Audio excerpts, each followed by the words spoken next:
નમસ્તે વિદ્યાર્થી મિત્રો, હું છું ભાર્ગવ લાઠિયા અને સ્વાગત છે તમારું આપણી આ એજ્યુકેશનલ એક્સપર્ટ યુટ્યુબ ચેનલ ઉપર.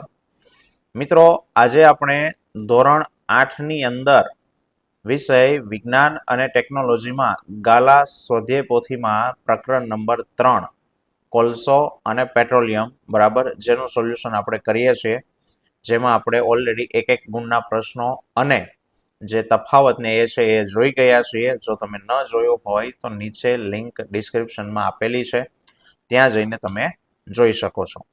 ચલો, તો આજે આપણે જોવાના છે 2 ગુણના પ્રશ્નોના જવાબ બરાબર.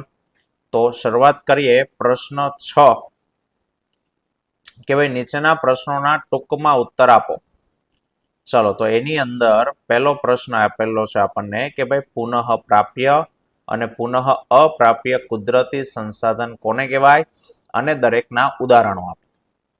તો પેલા પુનઃ પ્રાપ્ય કે ભાઈ જે સંસાધનો કુદરતમાંથી મળ્યા છે અને એનું પ્રમાણ અમર્યાદિત છે અને માનવ પ્રવૃત્તિઓ દ્વારા એ ક્યારેય ખૂટે એમ નથી, ખલાસ ન થાય, તો આવા સંસાધનોને પુનઃ પ્રાપ્ય કુદરતી સંસાધન કહેવાય. જેમ કે હવા છે, જમીન છે, પ્રકાશ છે, પાણી છે, આ બધા પુનઃ પ્રાપ્ય. એનો જથ્થો દુનિયામાં અમર્યાદિત છે, એ ક્યારેય ખૂટે એમ નથી. ચલો, અને પુનઃ અપ્રાપ્ય તો કે ભાઈ જે સંસાધનો કુદરતમાંથી મર્યાદિત પ્રમાણમાં મળ્યા છે, એનો જથ્થો પૃથ્વી ઉપર લિમિટેડ છે અને માનવ પ્રવૃત્તિઓથી તે ખલાસ થઈ જવાના છે, તો એને પુનઃ અપ્રાપ્ય કુદરતી સંસાધન કહેવાય. જેમ કે જંગલો છે, વન્યજીવો છે, ખનિજ, કોલસો, પેટ્રોલિયમ, આ બધું પુનઃ અપ્રાપ્ય કહેવાય. ઓકે,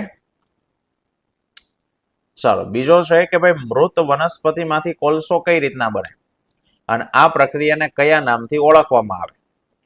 તો કે સાહેબ વનસ્પતિમાંથી કોલસો બને તો કે લગભગ આજથી 300 મિલિયન વર્ષ પહેલા પૃથ્વી ઉપર નીચાણવાળો જે વિસ્તાર હતો, ભેજયુક્ત વિસ્તાર, એની અંદર ગીચ એકદમ નજીક હોય એવા ગીચ જંગલો હતા અને કોઈ કારણોસર કેટલીક કુદરતી આફતો આવી, જેમ કે ભૂકંપ આવ્યો હોય, સુનામી આવ્યું હોય, પૂર આવ્યું કે આવી કોઈ પણ કુદરતી આફતને કારણે આ જે જંગલો છે એ જમીનની નીચે દટાઈ ગયા, વૃક્ષો પડી ગયા, જમીનમાં દટાવા લાગ્યા, તેમની ઉપર માટીઓ જમા થવા લાગી એટલે તેઓ જમીનમાં ને ઊંડે દબાતા ગયા. પૃથ્વીના પેટાળની ગરમી જેમ જેમ નીચે જતા જાય તાપમાન વધતું જાય એટલે ગરમી અને ઊંચું દબાણ, એના કારણે એ મૃત વનસ્પતિઓમાંથી ધીમે ધીમે કોલસો બનતી ગઈ અને આ રીતના કોલસો છે તે બન્યો. અને મૃત વનસ્પતિનું કોલસામાં રૂપાંતર થવાની જે પ્રક્રિયા છે એ પ્રક્રિયાને કાર્બોનાઇઝેશન તરીકે ઓળખાય. ચાલો, ત્રીજો પ્રશ્ન છે મિત્રો 2 ગુણ માટે આઈએમપી કે ભાઈ કોકની લાક્ષણિકતા એટલે કે ગુણધર્મો જણાવો અને તેના ઉપયોગો લખો. તો કોકના ગુણધર્મોમાં પહેલું છે કે ભાઈ કોક એ સખત છિદ્રાળુ અને કાળા રંગનો પદાર્થ છે અને બીજું તો કે તે કોલસાનું લગભગ સંપૂર્ણ શુદ્ધ સ્વરૂપ છે અને બીજું તે સળગે ત્યારે ધુમાડો ઉત્પન્ન થતો નથી. તો આ એના ગુણધર્મો, લાક્ષણિકતા એટલે ગુણધર્મો. અને ઉપયોગોની વાત કરો તો કે ભાઈ તે સ્ટીલના ઉત્પાદનમાં વપરાય છે અને કોઈ પણ ધાતુ એનું નિષ્કર્ષણ કરવું હોય કે ભાઈ જમીનમાંથી એક કાચી ધાતુ મળે, અશુદ્ધ સ્વરૂપમાં મળે, એમાંથી એને છૂટી પાડી અને શુદ્ધ ધાતુ મેળવવી હોય તો એ નિષ્કર્ષણ કર્યું કહેવાય. તો એમાં પણ બળતણ તરીકે કોકનો ઉપયોગ થાય. ચોથું છે સીએનજી અને એલપીજી ને બળતણ તરીકે વાપરવાથી શું ફાયદો થાય. તો કે ભાઈ સીએનજી અને એલપીજી એક તો બંને સ્વચ્છ બળતણ છે, બીજું તો કે આ બંનેનો જ્યારે વપરાશ કરવામાં આવે ત્યારે બિલકુલ ઓછું પ્રદૂષણ છે તે થાય છે. સીએનજી નો ઉપયોગ તો કે વિદ્યુત ઉત્પાદન માટે કરવામાં આવે છે, પ્લસ વાહનોમાં બળતણ તરીકે પણ એને ઉપયોગમાં લેવામાં આવે છે અને સીએનજી ને ઘર તેમજ કારખાના સુધી પાઇપો દ્વારા પહોંચાડી શકાય. તેનું સંપૂર્ણ દહન થતું હોવાથી ઉર્જા વધુ પ્રમાણમાં મુક્ત થાય છે અને આ તેનું દહન થયા પછી કોઈ પણ પ્રકારના અવશેષો છે તે છૂટા પડતા નથી. સીએનજી એલપીજી બંને માટે વાત છે આ, અને એટલે બળતણ તરીકે સીએનજી એલપીજી નો ઉપયોગ કરવામાં આવે છે. પાંચમું છે પેટ્રોલિયમની બનાવટની પ્રક્રિયા સમજાવો. કે છે પેટ્રોલિયમ કેવી રીતના બન્યું. તો કે પેટ્રોલિયમ બન્યું છે સજીવો, દરિયાઈ સજીવો, દરિયામાં વસવાટ કરતા સજીવો અને પ્રાણીઓના અવશેષોમાંથી. કોલસો વનસ્પતિમાંથી બન્યો કે ભાઈ સમુદ્રની અંદર રહેતા સજીવો દ્વારા પેટ્રોલિયમનું નિર્માણ થયું. પણ કેવી રીતના? તો કે આ સજીવો દરિયાની અંદર કોઈ કુદરતી આફત આવી હોય કે પછી કુદરતી રીતે મૃત્યુ પામ્યા હોય અને એના મૃતદેહો તો કે સમુદ્રના તળિયે જમા થતા જાય. જમા થતા ગયા તો ત્યાં માટી અને રેતીના સ્તરો વડે ઢંકાતા ગયા. એટલે કે કાપ સાથે માટી સાથે રેતી સાથે દરિયામાં દટાણા. જેમ જેમ ઊંડાઈએ જાવ એમ તાપમાન વધે.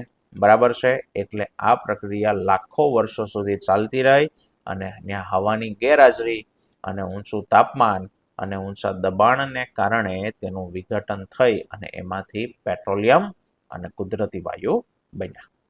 બરાબર છે. ચલો, છઠ્ઠું છે પેટ્રોલિયમનું શુદ્ધિકરણ કોને કહેવાય અને પેટ્રોલિયમના ઘટકો જણાવો. કે છે પેટ્રોલિયમના વિવિધ ઘટકો એને અલગ કરવાની પ્રક્રિયા એને પેટ્રોલિયમનું શુદ્ધિકરણ કહેવામાં આવે. પેટ્રોલિયમમાંથી જુદી જુદી વસ્તુઓને છૂટી પાડવો એટલે પ્રક્રિયાને કહેવાય પેટ્રોલિયમનું શુદ્ધિકરણ. આ ક્રિયા દ્વારા પેટ્રોલિયમ એ રિફાઇનરી આ ક્રિયા છે પેટ્રોલિયમ રિફાઇનરીમાં કરવામાં આવે છે અને જેમાંથી પેટ્રોલિયમ વાયુ, પેટ્રોલ, કેરોસીન, ડીઝલ, ઊંજણ તેલ, પેરાફિન મીણ અને બિટુમિન જેવા વસ્તુઓ એમાંથી છૂટી પડે.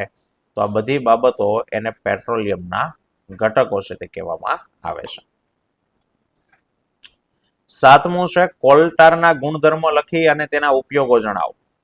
તો કે ગુણધર્મોમાં કે ભાઈ તે ઘટ્ટ અને કાળા રંગનું પ્રવાહી છે, એકદમ ખરાબ વાસ ધરાવતું અણગમતી વાસ ધરાવે છે. બરાબર. અને તેમાં લગભગ 200 અલગ અલગ જેટલા કાર્બનિક પદાર્થોનું મિશ્રણ છે જે એને છૂટા પાડવામાં આવે. ચલો, ક્યાં વપરાશે? તો કે ભાઈ જીવન જરૂરિયાતની ચીજ વસ્તુઓ બનાવવા માટેનો મુખ્ય ઘટક એ કોલટાર છે. જેમ કે એમાંથી છૂટી પડતી વસ્તુ, એમાંથી કેટલીક વસ્તુ રંગ, દવાઓ, વિસ્ફોટકો બનાવવા, સુગંધિત દ્રવ્યો પણ નીકળે છે એટલે પરફ્યુમ બનાવવા માટે ઉપયોગ થાય. પ્લાસ્ટિક પેન્ટ છે ફોટોગ્રાફિક પદાર્થોની બનાવટમાં તથા છત બનાવવા માટેના મટીરિયલમાં વપરાય અને ડામર કે ફિનાઇલની ગોળીઓ પણ એ કોલટારમાંથી બનાવવામાં આવે છે. ચાલો, આઠમું છે અશ્મિ બળતણોના વપરાશની નુકસાનકારક અસરો જણાવો. કે સાહેબ અશ્મિ બળતણ વાપરવાથી શું નુકસાન થાય? તો કે પહેલું કે જ્યારે અશ્મિ બળતણને આપણે એનું દહન કરીએ ત્યારે એમાંથી કાર્બન ડાયોક્સાઇડ વાયુ ઉત્પન્ન થાય અને આ કાર્બન ડાયોક્સાઇડ વાયુ તો કોઈ ગ્લોબલ વોર્મિંગ માટે જવાબદાર છે. એનાથી ગ્લોબલ વોર્મિંગ થાય. બીજું છે કે ભાઈ કોલસાનું દહન કરો એટલે એમાંથી કાર્બન ડાયોક્સાઇડ, સલ્ફર ડાયોક્સાઇડ, આ સૂત્રો લખ્યા છે એના સમય નહીં એટલે ટૂંકમાં લખી દીધું, અને નાઇટ્રોજનના ઓક્સાઇડ છૂટા પડે. હવે આ બધા વાયુઓ છે એ વરસાદના પાણીમાં ભળી જાય અને એમાંથી એસિડ બનાવે છે અને જ્યારે વરસાદ આવે ત્યારે એની સાથે એસિડ વર્ષાના સ્વરૂપમાં જમીન ઉપર પડે અને જમીનને પ્રદૂષિત કરે, જમીન પર ઉગતા વનસ્પતિઓની વૃદ્ધિ અટકી જાય તો આ પણ અસર થઈ કહેવાય. અને ત્રીજી અસર છે કે સાહેબ અશ્મિ બળતણોનું જ્યારે અપૂર્ણ દહન થાય તો એમાંથી દહન પામ્યા વગરના કાર્બનના કણો હવામાં છૂટા પડે અને જેના કારણે મનુષ્યની અંદર શ્વાસને લગતા, શ્વસનને લગતા રોગ થાય. દમ છે, અસ્થમા છે, શ્વાસ લેવામાં તકલીફ થાય. બરાબર. લાંબા ગાળે ફેફસાના કેન્સર થાય. તો આવી સમસ્યાઓ સર્જાય. આ પણ 2 માર્ક્સ માટે આઈએમપી છે, અશ્મિ બળતણોની અસરો. ચલો, નવમો છે કે ભાઈ પેટ્રોલ અને ડીઝલની બચત કરવા માટે આપણે શું કરવું જોઈએ? પેટ્રોલ ડીઝલ બચાવવું હોય શું કરવાનું? તો કે સિમ્પલ કે ભાઈ નજીકના સ્થળે જો જવું હોય તો ચાલીને જાવ કે સાયકલ લઈને જાવ. ગાડી, બસો વગેરેનો અત્યારે ઉપયોગ નહીં કરવાનો જેમાં પેટ્રોલ ડીઝલ વપરાતું હોય. ચાલીને જવાનું, સાયકલ લઈને જવાનું. બીજું કે જો ટ્રાફિક સિગ્નલ ઉપર તમે ઊભા હોય તો તમારા વાહનનું એન્જિનને બંધ રાખવું, કારણ કે એન્જિન ચાલુ હોય, ગાડી ચાલુ હોય તો અંદર પેટ્રોલ ડીઝલ બળતું હોય. બરાબર છે. બીજું કે દૂરના સ્થળે જો જવું હોય તો પોતાનો અંગત વાહનને બદલે લોક પરિવહન તંત્રનો ઉપયોગ કરવો, એટલે કે જાહેર વાહનો વાપરવાના. બીઆરટીએસ બસ છે, સિટી બસ હોય, ટ્રેન હોય વગેરેનો ઉપયોગ કરવાનો. ચોથું, પોતાના વાહનની નિયમિત સર્વિસ કરાવવી. એન્જિન ખરાબ થયું હોય તો એ પેટ્રોલ ડીઝલ વધારે વાપરે અને એટલે સર્વિસ કરાવવાની. પાંચમું, વાહનોના ટાયરમાં હવાનું દબાણ યોગ્ય છે કે નહીં ચકાસવાનું. વાહન ટાયરમાં હવા નહીં હોય તો પણ એ તકલીફ થશે. અને છઠ્ઠું, વાહનને બને ત્યાં સુધી એક ધારું અને મધ્યમ ગતિથી ચલાવો. અચાનક રસ્તો ખુલ્લો હોય તો સ્પીડમાં જવા દો, પછી ટ્રાફિક હોય તો હાવ ધીમી પાડી દો, એમ નહીં. એક જ હરખી સ્પીડમાં ધીમે ધીમે મધ્યમ ગતિએ ચલાવવામાં આવે, ઇકોનોમી જેને આપણે કહીએ, બરાબર, ઇકોનોમીમાં, તો પેટ્રોલ ડીઝલની બચત થાય. ચલો, હવે આપ્યા છે કારણો આપણને મિત્રો, જેમાં પહેલું છે કે ભાઈ પેટ્રોલ અને ડીઝલ જેવા બળતણનો આપણે વિવેકપૂર્વક ઉપયોગ કરવો જોઈએ. શું કામ? તો કે પહેલું, પેટ્રોલ અને ડીઝલ એ પેટ્રોલિયમમાંથી મળે છે અને પેટ્રોલિયમ એ પુનઃ અપ્રાપ્ય સંસાધન છે. તેને બનવા માટે લાખો કરોડો વર્ષો લાગ્યા છે. એટલે એનો જથ્થો પૃથ્વી ઉપર મર્યાદિત છે અને ભવિષ્યમાં ખૂટી જવાનો એ કન્ફર્મ છે. હવે જો તેનો અવિચારી અને જો બેફામ ઉપયોગ કરવામાં આવે તો એ જેટલો બને એટલો વહેલો પૂરો થઈ જશે. અને જો વહેલા પૂરો થઈ જશે તો આજે બધા વાહન વ્યવહાર છે બધા ઠપ થઈ જશે, બંધ થઈ જશે. અને એટલે તેનો કરકસરપૂર્વક અને વિવેકપૂર્વક ઉપયોગ કરવામાં આવે તો થોડાક વધુ વર્ષ સુધી એને ચલાવી શકાય.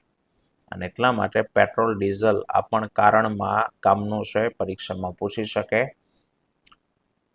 ચાલો, અને બીજું છે લાસ્ટ કારણ, આ પણ મોસ્ટ આઈએમપી સવાલ આખા ચેપ્ટરનો, કે ભાઈ પેટ્રોલિયમને કાળું સોનું શું કામ કહેવાય? ગોલ્ડ, સોનું. પણ પેટ્રોલિયમ કાળો જેવું લીલાશ પડતા કાળા રંગનું હોય, તો શું કામ એને સોનું કીધું? તો કે ભાઈ પેટ્રોલિયમમાંથી ઘણા બધા ઉપયોગી પદાર્થો છે તે મેળવવામાં આવે છે અને આ બધા ઘટકનો ઉપયોગ બળતણ તરીકે, ઊંજણ, રંગ બનાવવા, માનવ સંશ્લેષિત રેસા એટલે એક્રેલિક છે, નાયલોન છે, પ્લાસ્ટિકના ઉત્પાદનમાં વપરાય. અને આમ આ પેટ્રોલિયમનો વધુ પડતો ઉપયોગ અને વ્યાપારિક મહત્વને લીધે એ કિંમતી છે સોના જેટલું, અને એટલા માટે તેને કાળું સોનું કહેવામાં આવે છે. બરાબર? તો મિત્રો આ તો આજનો આપણો ટોપિક. આવતા વિડીયોમાં ફરી પાછા મળીશું. ત્યાં સુધી જય હિન્દ, જય ભારત.